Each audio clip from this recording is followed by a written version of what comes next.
Hello everyone. There's a wonderful story of the holy Rabbi Yisrael of Ruzhin, Hasidic Rabbi, that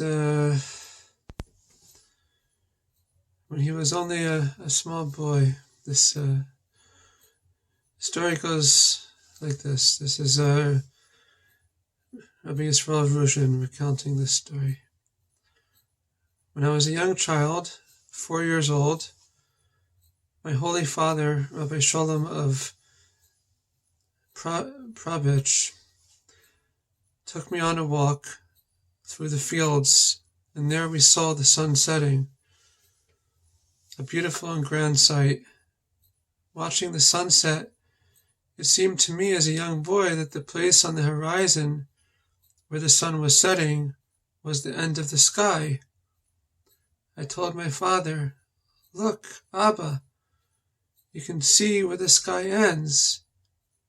My father answered, "No, my child, that beyond the sky that you can see there is another sky, and beyond that another sky, and there are skies without number, one after another. And beyond all the skies there is a great God that created them all." When my father spoke these words, my stomach began to churn, and that churning continues to this very day. So So we need to think about this, of this contemplation on not only the horizon line, but the infinitude of God. That just when we think we've reached a limit, like we've reached the limit, we reached the limit, and then we peer off and there's another expanse ahead of us. And every day is like that, every moment is like that. And how it connects us to our Father in heaven. So sometimes we can say something to our teacher or our father that they don't know how to digest at that time, and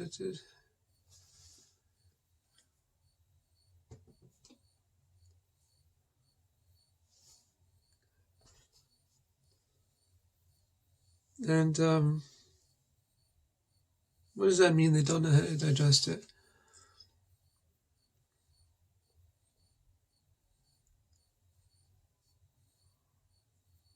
It needs to turn and turn a bit more.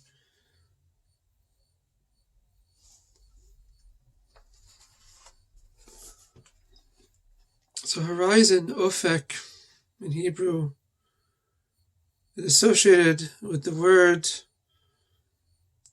vayafek, he will produce. This is from page 263 of Rabbi Ginsburgh's 137, the Riddle of Creation. And it suggests that in order to produce goodwill from God, infinity, a well-matched couple must always live at the horizon. So it's speaking about the marriage, the kissing, the union of the higher waters and the lower waters.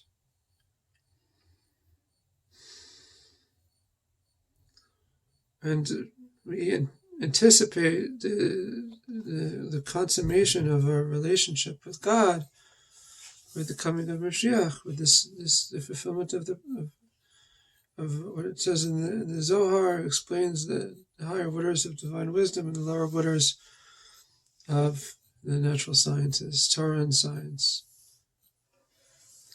So to live at the horizon line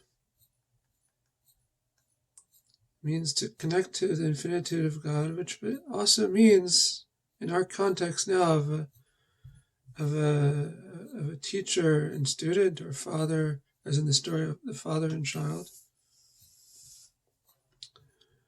there's this essential experience that they share, and that experience is somehow rooted in this, in teaching about the horizon line, in introducing this concept of the horizon line. He says, always push the envelope, always push the envelope of life. Live life to its utmost in the service of God. So for science, a scientist does that by the cutting edge, at the cutting edge of scientific discovery. And in our service of God, this is teaching the Torah of Mashiach, the always revealing the latest. God is revealing every moment new light into the world, and we're weaving new light into the world. It's like space, the final frontier. Right? So the final frontier, but it's always just when we think we've reached the final frontier, there's another quadrant. Maybe we'll wind up in the Delta quadrant one day. And then through a wormhole, we'll come back to the Alpha quadrant.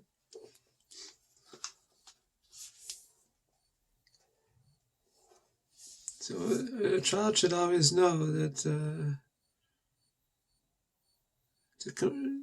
you complete tasks and not to be discouraged, but at every moment there's a new expanse ahead.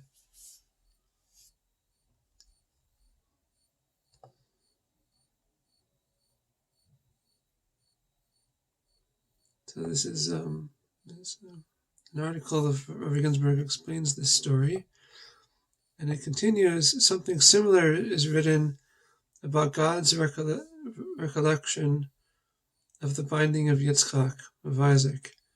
The sages say that he does not need to recall it because the ashes from the sacrifice are always with him. Something that is always present before you, you do not need to recall. Like we always remember our Father, our mentor, and we always remember God. Oh, but maybe that our Father is not always here. How does the child remember? So always remember the experiences that they had together with their Father.